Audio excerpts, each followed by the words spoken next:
Everyone, today I'm going to answer one of the questions a lot of parents keep asking me is about private school. Private school interviews. If your child is being invited for private school interviews, I would highly recommend you all to do a full research about the school. See the school specialize in, because that would be one of your questions. Why did you apply for the school?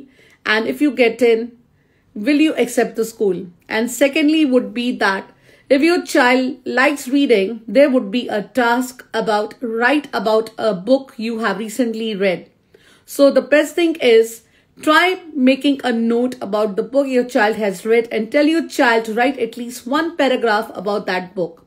Thirdly, if they are interacting with the head teacher might see their communication skills.